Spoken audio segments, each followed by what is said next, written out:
बहुत स्वागत। आप देख रहे हैं कहानी कुर्सी की। ट्रंप को ईरान ने फतवा दिया है जान से मारने का। उसके अलावा पाकिस्तान में मसूद अजहर एक्टिव हो गया है एक बार फिर और वो आतंकियों को एक्टिव कर रहा है। दूसरी तरफ आसिम मुनीर के खिलाफ इमरान खान की आर्मी भी मजबूत होती हुई दिखाई दे रही है। दरअसल पाकिस्तान में आसिम मुनीर अगर किसी से डरता है तो वो इमरान खान है, इसीलिए उसको जेल में डाल रखा है। और अब इमरान खान को पूरे 2 साल हो जाएंगे जेल में रहते हुए। अब जेल से बाहर निकालने के लिए इमरान खान के समर्थक, उसकी पार्टी के नेता, ये लोग तो अभी तक एक्टिव थे ही, लेकिन अब इमरान खान के 2 बेटे भी उन्हें जेल से बाहर निकालने के लिए इंग्लैंड से पाकिस्तान आ रहे हैं। इमरान खान की बहन है अलीमा खान।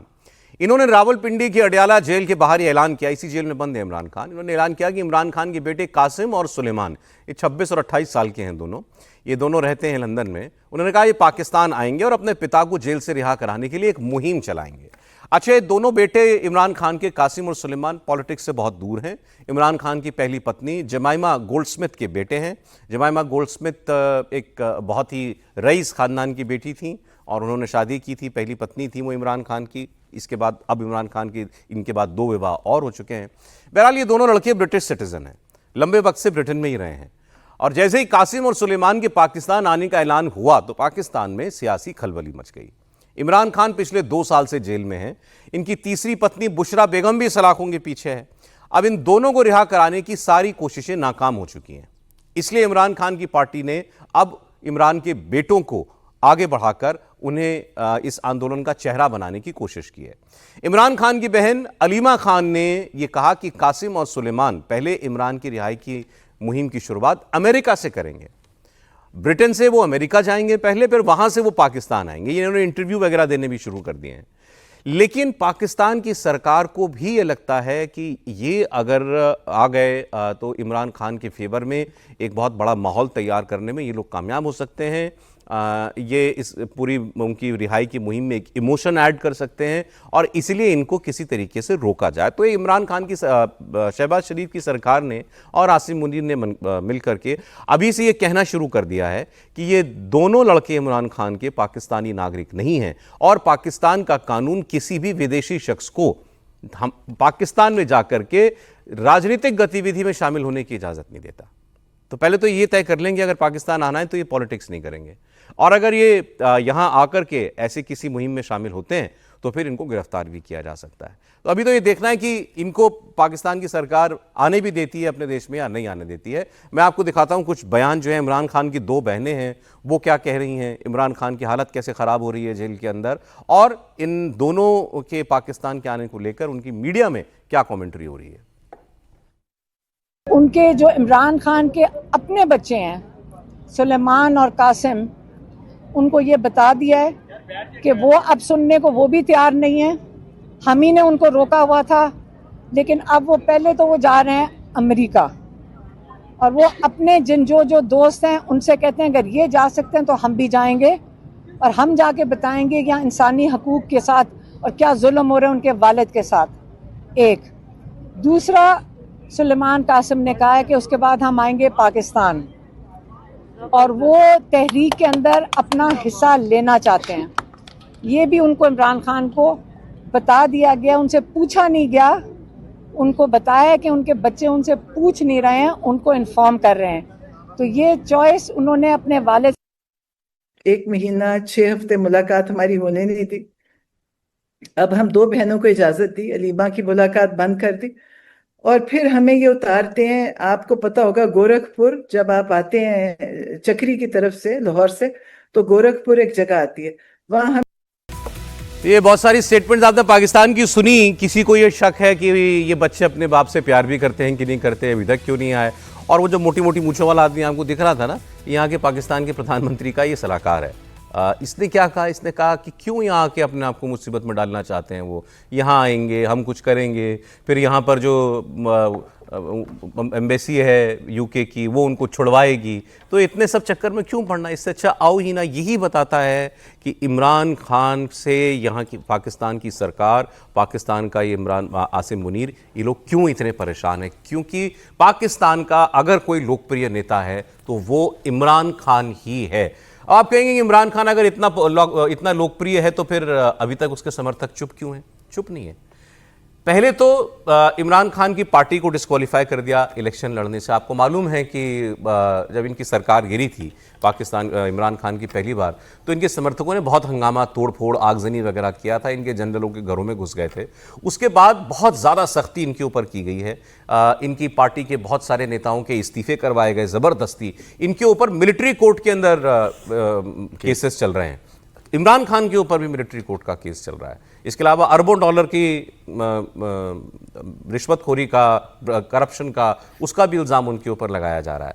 अब लेकिन ऐसा लगता है कि इमरान खान के समर्थकों का, नेताओं का सब्र जो है वो अब जवाब देता जा रहा है और पाकिस्तान आने वाले दिनों में इमरान खान की रिहाई को लेकर एक बहुत बड़ी एजिटेशन देख सकता है। लगता है सर आपको?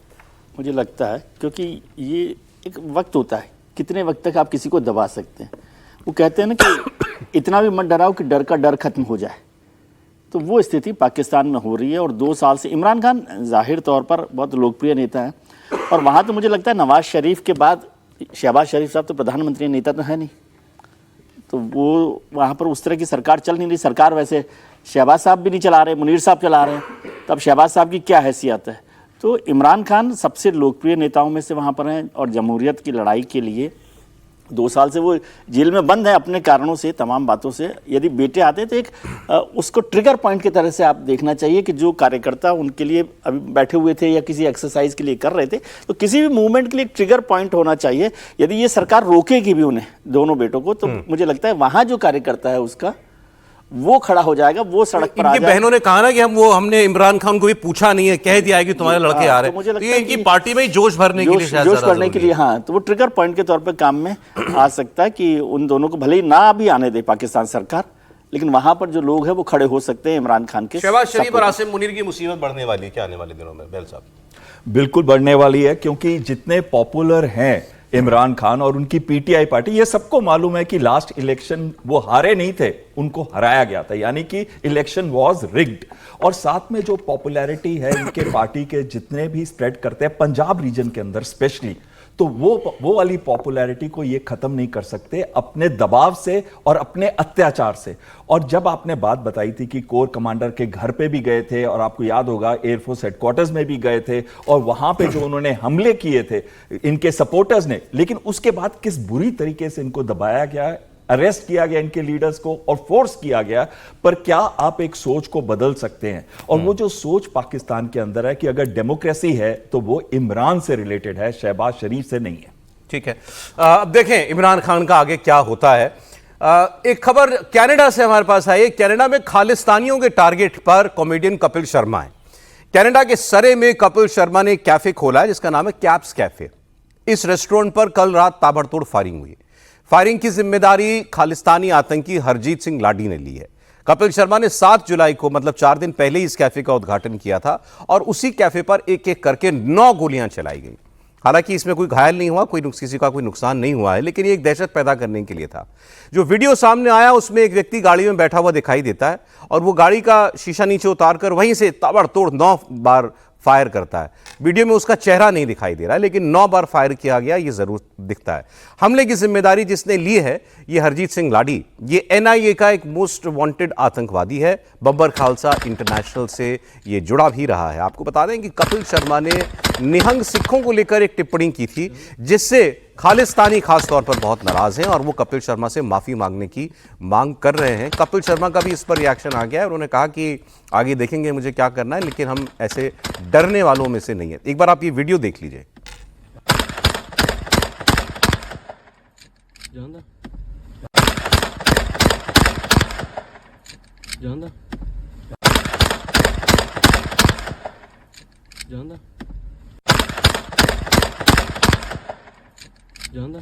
अब कपिल शर्मा तो खैर यहाँ भारत में रहते हैं, ठीक है, वहाँ उन्होंने ऐसा ये हमला हुआ है, इसका हो सकता है कि कुछ लोगों में कुछ इसका डर हो जाए, लेकिन ये प्रकरण ज़्यादा बड़ा सरदर्द तो कनाडा की सरकार के लिए है।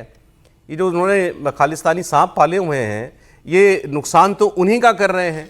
अब वहां केवल भारतीयों में तो ये तस्वीरें नहीं देखी होंगी, कनाडा के और नागरिकों ने भी तस्वीरें देखी होंगी और वो भी सोच रहे होंगे कि हमारी सरकार कैसे खुली छूट दे सकती है ऐसे तत्वों को। और अब जस्टिन ट्रूडो के जाने के बाद जो अब ये मार्क कार्नी नए वहां के प्रधानमंत्री आए हैं, इनके दौर में कुछ रिश्ते भारत के साथ सुधरे हैं। समीर जी, उम्मीद करें कि ऐसे मामलों पर और ऐसे आतंकवादियों पर जो है कुछ और सख्ती वहां की सरकार करेगी? देखिए, कनाडा में प्रधानमंत्री बदल गए, सरकार बदल गई, लेकिन खलिस्तानियों का जो रसूख है सरकार के अंदर वो नहीं बदला। कनाडा के अंदर खलिस्तानियों के लिए एक बड़ा स्वर्ग है। लगातार लंबे समय से खलिस्तानी वहां पर बैठकर भारत विरोधी गतिविधियों को समर्थन करते रहे, फंडिंग करते रहते हैं। तमाम तरह के आतंकवादियों को, खलिस्तानी समर्थकों को वो पैसा मुहैया कराते हैं।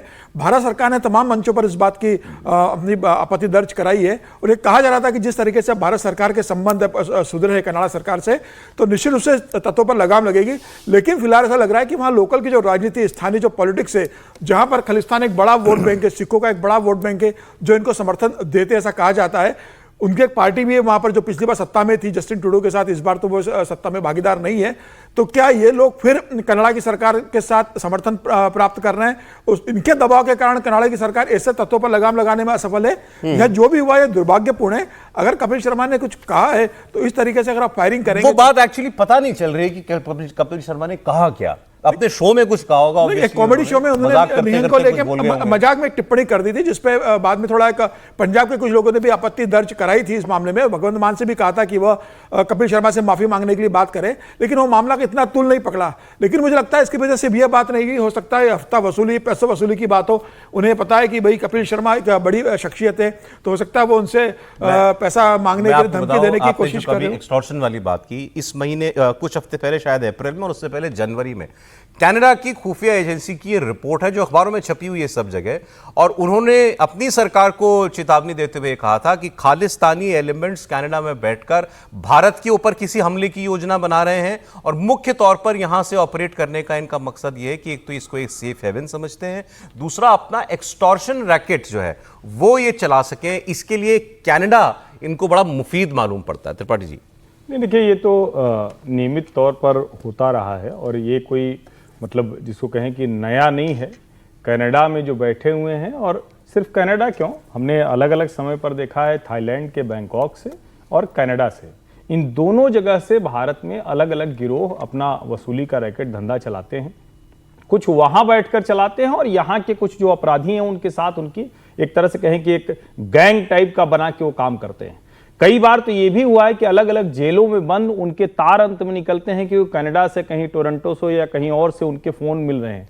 सवाल यहां ये है कि क्या भारत का नेटवर्क हम तोड़ने में कामयाब हैं? क्योंकि अंत में तो जो भी वसूली करेगा उसको किसी न किसी शूटर को तो भारत में वो काम देना पड़ेगा। जैसे अभी जो रिपोर्ट आई थी कि भारत की जेलों में जो लोग बंद हैं, जो अपराधी बंद हैं, वो कैसे वहां से ये कर पाना है। अभी पटना में भी जो आपको ध्यान में होगा तो बेऊर जेल में मिला। तो असली मसला ये है कि भारत की जेलों में हर तीसरे कांड में भारत में लॉरेंस बिश्नोई का नाम आ जाता है। तो कई बार ये भी लगता है। और दूसरा ये है कि जो वहां है, वहां की सरकार के लिए हमें लगता है भारत सरकार को, चूंकि आपने जो बताया ठीक बात है कि मार्क कार्नी इसको लेकर बहुत सीरियस हैं कि उनके देश की छवि खराब हो रही है। और सिखों ने तो पूरी तरह से खालिस्तानियों को खारिज कर दिया। हमें ये बार बार बोलने में जरा सा इसको बताना चाहिए, क्योंकि सिखों ने जगमीत सिंह को और उनकी पार्टी को पूरी तरह से खारिज कर दिया है। एकदम खालिस्तानी सिखों की प्राथमिकता में अब नहीं है। तो इसलिए हमें दोनों को अलग अलग करके देखना चाहिए। अब शायद ये उनके लिए भी अच्छा अवसर होगा कि इसका उपयोग करके वो जो कुछ गिने चुने बचे हुए खालिस्तानी हैं उन पर कार्रवाई करें। आप और मैं क्यों कहें जब हमारे बीच में भारतीय सिख मौजूद है। बिल्कुल सही कह रहे हैं आप सौरभ जी, और बड़ी अच्छी बात इन्होंने कही। पहले 25 सीट्स मिली थी न्यू डेमोक्रेटिक पार्टी को और जगमीत को, इस बार तो जगमीत खुद हार गए अपना इलेक्शन और साथ में सीटें रिड्यूस हो गई हैं एनडीपी की 25 से 7। मैं एक दो क्वेश्चन आपसे और मैं सबसे पहले उन जो खालिस्तान के एलिमेंट्स हैं, अगर आपको खालिस्तान बनाना है, पाकिस्तान का पंजाब है, बनाइए ना वहां जाके। वैसे भी बब्बर खालसा इंटरनेशनल का हेडक्वार्टर कहां है? पाकिस्तान के अंदर।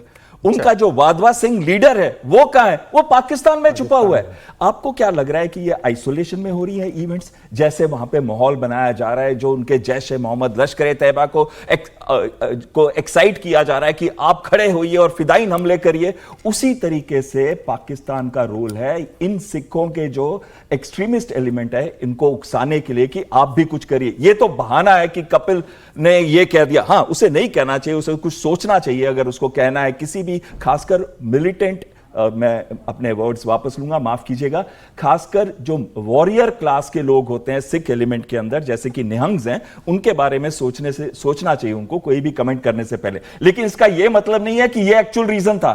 एक्चुअल रीजन तो सिर्फ वही है जो आईएसआई इनको एनकरेज कर रही है कि यह दहशत का माहौल बनाए कनाडा के अंदर, ताकि वहां पे उनकी रेलेवेंस वापस शुरू हो जाए, जो कि बता रहे थे मेरे को पैनलिस्ट भी, आज नहीं रही है वहां, सिखों के अंदर भी उतनी नहीं रही है। अरे सिख तो हम है, आप हमारा रोल क्यों लेना चाहते हैं, और साथ में हमें आपके जैसे सिख नहीं चाहिए। आखिरी चीज मैं इस पे कहना चाहता हूं कि जो मार्क कार्ने हैं, उनके साथ जो फॉरेन मिनिस्टर अनीता आनंद, वो भी भारत मूल की हैं, और ये जितने भी एलिमेंट्स वहां पे हैं, इनको ना केवल कैनेडियंस भी लाइक नहीं करते, और खासकर जो भारतीय सिख और पंजाबी है वो भी लाइक नहीं करते। ठीक है सर, आपका कमेंट है इसमें? ठीक है, अगली खबर क्योंकि बहुत इंपॉर्टेंट है। बहल साहब की बात कहां बचती है इसमें बात। ठीक कह रहे हैं। अगला सब्जेक्ट भी वैसे बहल साहब का ही है, एक्सपर्ट होने के नाते। 29 दिन पहले 12 जून को अहमदाबाद में बड़ा विमान हादसा हुआ। एयर इंडिया की फ्लाइट AI 171 टेक ऑफ के 50 सेकंड बाद ही क्रैश कर गई। 270 लोगों की इसमें जान गई। अब यह हादसा कैसे हुआ, इसकी जांच हो रही है। इसकी जो प्रिलिमिनरी रिपोर्ट है, प्रारंभिक जांच रिपोर्ट, वो आज आ सकती है, आज नहीं तो कल आ जाएगी। लेकिन इससे पहले अमेरिकी अखबार वॉल स्ट्रीट जर्नल में एक रिपोर्ट छपी। इसमें यह दावा किया गया है कि इस प्रिलिमिनरी इंक्वायरी में, शुरुआती जांच में, अभी तक बोइंग 787 ड्रीम लाइनर विमान में कोई तकनीकी खराबी सामने नहीं आई है। यह अखबार की रिपोर्ट यह भी कह रही है कि प्लेन के दोनों इंजन्स में फ्यूल सप्लाई कंट्रोल करने वाले स्विच बंद कर दिए गए थे, जिससे टेक ऑफ के तुरंत बाद इंजन की जो पावर है, थ्रस्ट है, वो खत्म हो गया। पायलट्स आमतौर पर इस स्विच का इस्तेमाल इंजन को एक बार दोबारा चालू करने की कोशिश करने के तौर पर करते हैं, बंद करने, किसी आपात स्थिति में अगर इंजन काम नहीं कर रहा तो उसको रीसेट करने के लिए इस स्विच का इस्तेमाल किया जाता है। ये इसी रिपोर्ट में लिखा भी हुआ है।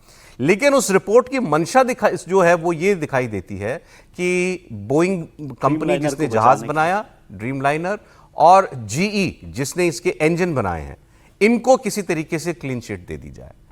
हालांकि उसमें इस रिपोर्ट में क्यों ये बात कहां से आई, किसने कही, कोई उसका सोर्स हो, कुछ नहीं दिया गया।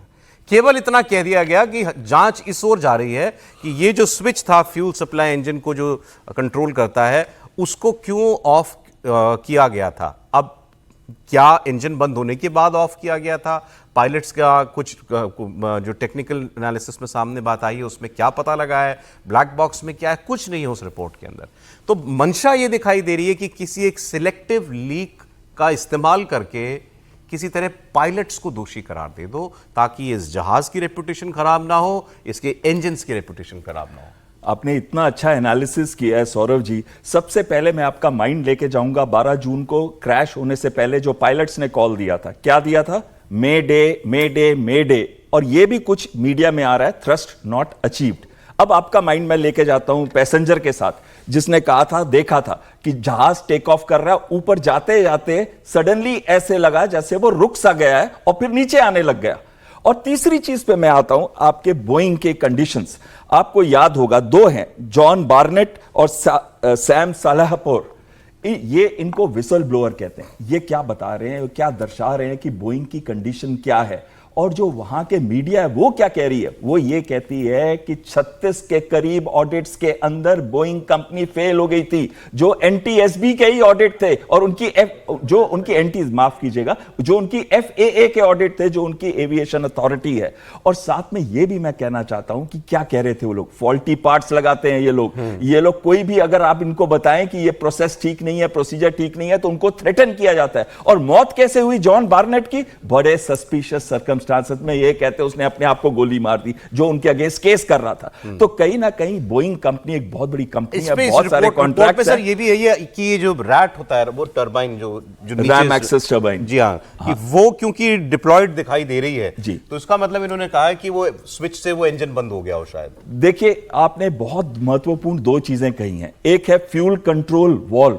वो फ्यूल कंट्रोल वॉल्व हम क्यों इस्तेमाल करते हैं? ये थ्रॉटल के नीचे आता है फ्यूल कंट्रोल वॉल्व, इसके ऊपर ब्रैकेट लगा होता है, इसका मतलब इसको हम गलती से नहीं कर सकते चेंज। दूसरी चीज, इस पे एक लॉक होता है, स्विच को ऐसे लॉक में डाला जाता है। अगर आपको उसको ऑफ करना है तो पहले ब्रैकेट हटाना है, लॉक हटाना है, फिर स्विच को ऑफ करना है। और ये हम तब करते हैं जब इंजन में कोई प्रॉब्लम हो, ताकि फ्यूल को कट ऑफ किया जा सके, ताकि वहां पे और कॉम्प्लिकेशन ना हो या जहाज में आग ना लग जाए फ्यूल जो इंजन की वजह से अगर कोई कॉम्प्लिकेशन है तो अगर इसका यह मतलब है कि जो जहाज में इंजन में कोई प्रॉब्लम आई तो पायलट्स ने ये वाले जो अप्रोप्रिएट इंजन के स्विचेस थे उनको बंद कर दिया। तो इसमें यह कहना नहीं है कि उनको बंद करने की वजह से यह हुआ है, यह है कि कोई प्रॉब्लम थी जिसकी वजह से बंद किया है। और दूसरी चीज जो आप बता रहे थे, रैम एक्सेस टरबाइन, यह क्यों आती है? जब जहाज के इंजन बंद हो जाते हैं तो रैम एक्सेस टरबाइन नीचे आ जाती है, ऑटोमेटिकली स्टार्ट करती है, और जो जहाज के अंदर क्रिटिकल स्विचेस, जो क्रिटिकल इंस्ट्रूमेंट्स होते हैं और जो क्रिटिकल पावर चाहिए होती है कंट्रोल्स के लिए ताकि जहाज को कंट्रोल किया जा सके जब इंजन ना भी रन कर रहा हो और इंजन ड्रिवन पंप ना भी रन कर रहे हो, तो वो मदद कर सके। रैट तो आना ही था क्योंकि दोनों इंजन में कोई प्रॉब्लम थी, और रैट का जो कॉर्पोरेशन है वो पैसेंजर ने भी दिया था। अब जरा ये समझें हम विजय जी से कि ये लॉबीज कैसे काम करती हैं सर, और ये लॉबी का ही काम है ये रिपोर्ट जो आई है? मोटे तौर पर ये पहले भी हमने चर्चा की कि खासतौर से ये हवाई जहाज को लेकर और जो हमारे डिफेंस के भी जो चीज़ें खरीदी जाती हैं, डिफेंस डील्स, उन दोनों में बड़ी लॉबी काम करती है। और वो लॉबी बहुत नीचे लेवल पर नहीं है, वो सरकारों के लेवल पर भी होती है। देश जो इन सब काम को कर रहे हैं, क्योंकि उसमें हिंदुस्तान में तो ये सीधे नहीं दिखाई देता कि सरकारें और जो इंडस्ट्रीज़ हैं वो साथ साथ कनेक्ट हैं, लेकिन दुनिया के और सारे देश हैं जहाँ पर लॉबी, इंडस्ट्रियल लॉबी और गवर्नमेंट या अपोजिशन जो भी पॉलिटिकल पार्टीज हैं उनका साथ वहाँ पर होता है। और एक लॉबी, एक देश में जो प्रोडक्शन हो रहा है, दूसरे देश में जो दूसरे कंपनी प्रोडक्शन कर रही है, उनकी लॉबीज काम कर रही है। और जो इंटेलेक्ट है, जो अखबारों में बड़े लोग बैठे हुए हैं, जो एक्सपर्ट्स माने जाते हैं, वो सब उस लॉबी के तहत काम करते हैं। मतलब एक लॉबी के लिए एक तरह के लोग काम कर रहे हैं, एक लॉबी के लिए दूसरे तरह के काम कर रहे हैं। और वो न केवल ये इस तरह के एक्सीडेंट्स में भी जब मार्केटिंग करनी होती है तब वो उसको डिफाइन अलग तरीके से करते हैं, ग्लोरीफाई अलग तरीके से करते हैं, प्रोपेगेट अलग तरीके से करते हैं। और मान लीजिए एक्सीडेंट हो गया तो दोनों लॉबीज हैं, ये नहीं है कि केवल एक लॉबी जो उसको बचाने की कोशिश कर रही है, दूसरी लॉबी भी होती है जो उसकी जितनी भी खामियां हैं उसको सामने लाने की कोशिश करती है। तो ये लॉबीज बहुत बड़ी एक्सरसाइज करती है। और उसमें अभी आपको याद हो, मुझे नहीं पता यहाँ पर क्या हुआ, कि जब ये ड्रीमलाइनर का सारा जांच का मामला चल रहा था तो वहाँ से बहुत दबाव था कि अमेरिकी जो जांच एक्सपर्ट्स हैं वो उस पर काम करें और वो रिपोर्ट उसको बनाए, लेकिन भारत सरकार ने उसको दबाव को नहीं माना। तो ये लॉबीज बड़ा इंपॉर्टेंट रोल प्ले करती हैं इस तरह की रिपोर्ट। अरे उस रिपोर्ट में ये भी लिखा है कि इंडिया, क्योंकि वो सर बॉडी जो है अमेरिका की जो FAA वो इसमें जांच में शामिल थी, नहीं NTSB, हाँ NTSB। तो अमेरिकी इस बात से बड़े नाखुश थे कि भारत हमसे इंफॉर्मेशन शेयर नहीं कर रहा, हमें बता नहीं रहा है कि क्या हुआ है।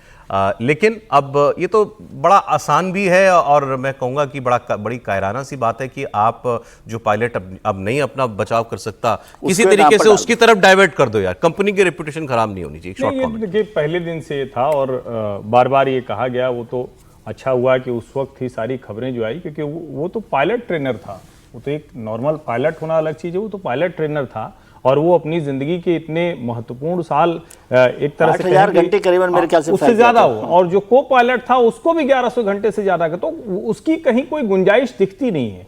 सवाल यह है कि क्या बोइंग में ऐसी कोई बहुत बड़ी गड़बड़ है जिसको ये छिपाते हैं? और उससे भी आगे की बात है, भारत को अपना जो जांच का तंत्र है, जो लैब है, उसको और स्ट्रांग करना होगा, जिसकी एक मुश्किल इस बार भी देखने को मिली।